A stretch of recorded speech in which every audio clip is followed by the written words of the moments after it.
রাঙ্গার তীরের ভয়ে ও পুলিশের হুমকিতে ভয় পেয়ে আইরির সমস্ত কুকীর্তি ফাঁস করল নিশা।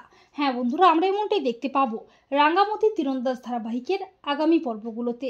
রাঙ্গার সন্দেহ হয় আহিরির ওপর। রাঙ্গা বলে মুখে জানতেই হবে আহিরি দিদির পাটও কি করে কাটলো, মুখে প্রমাণটা খুঁজতেই হবে। রাঙ্গা বলে সেদিন নিশার সাথে যেই ছেলেটি চক্রান্ত করেছিল সে সেদিন মুর তীরের মধ্যে ইলেকট্রিক তার জড়িয়েছিল মুর ক্ষতি করতে, আর মু তো সেই ছেলেটির পায়ে তীর বুকে দিয়েছিলাম। আর আহিরি দিদির পাটও তো কেটে গেছে। তবে কি আহিরি দিদি ছদ্মবেশে ছেলেটা সে যে মোর ক্ষতি করার চেষ্টাটা করছে বারবার? সবটা আমাকে জানতেই হবে। নিশার ঘাট্ট চেপে ধরলেই মু সব কিছু জানতে তো পারবো। এই বলে রাঙ্গা মাঝরাতে বাড়ির কাউকে কিচ্ছুটি না জানিয়ে জামাই দাদা ও দিদিভাইকে সাথে নিয়ে বেরিয়ে যায় নিশার কাছে। এমনকি রাঙ্গা অফিসার সত্যজিৎকেও সবটা জানিয়ে রাখে।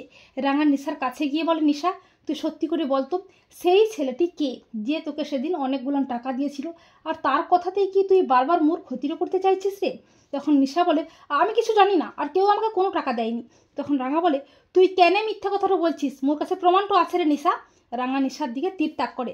রাঙ্গা বলে, সত্যিটা বল নিশা, তা না হলে কিন্তু তোকে তীর গেঁথে এফর ওপর করে দিব। আর তুই তো মোর নিশানাটা খুব ভালো করে জানিস নিশা। নিশা ভয় পেয়ে বলে, আমি কিন্তু পুলিশ ডাকবো রাঙ্গামতি। তখন রাঙ্গার প্ল্যান মতো অফিসার সত্যজিৎ এসে বলে, তোমাকে কষ্ট করে ডাকতে হবে না নিশা, আমি নিজেই চলে এসেছি। অফিসার সত্যজিৎকে দেখে চমকে ওঠে নিশা।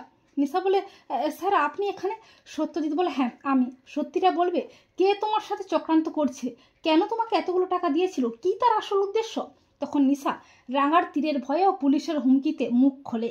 নিশা বলে, আমি কিছু জানি না, তবে উনি কে সেটা আমি জানি না, কিন্তু ছেলে সেজে এসে বারবার আমাকে বলে রাঙ্গামতির ক্ষতি করতে, তার জন্য অনেকগুলো টাকাও দেয়। এমনকি এর আগেও একজন মহিলা মুখ ঢাকা অবস্থায় এসেছিল রাঙ্গামতির ক্ষতি করার জন্য। তবে ওনার ব্যাগের মধ্যে থাকা একটা ডকুমেন্টসের মধ্যে ওনার নাম লেখা ছিল আহিরি মিত্র, আমি দেখে ফেলেছি। তার শুনে চমকে ওঠে রাঙ্গা। রাঙ্গা বলে, তার মানে মোর সন্দেহটাই ঠিক, আহিরি দিদি বারবার মোর ক্ষতি করার চেষ্টা করছে ছদ্মবেশে। রাঙ্গা বলে, নিশা তোকে তো আমি পুলিশে দিবই, আর ওই আহিরি দিদিটাকেও ছাড়বো নাই। ওর মুখোশটা খুলে ওকে ওর অন্যায় শাস্তি তো দিবই, ও আর ক্ষমাটা পাবে না। তো বন্ধুরা, তোমরা এটাই চাও তো যে রাঙ্গার তীরের ভয়ে ও পুলিশের হুমকিতে ভয় পেয়ে আহিরির সমস্ত কুকীর্তি যেন ফাঁস করে নিশা? কমেন্ট করে এক্ষুনি জানিয়ে দাও তোমাদের মতামতটি।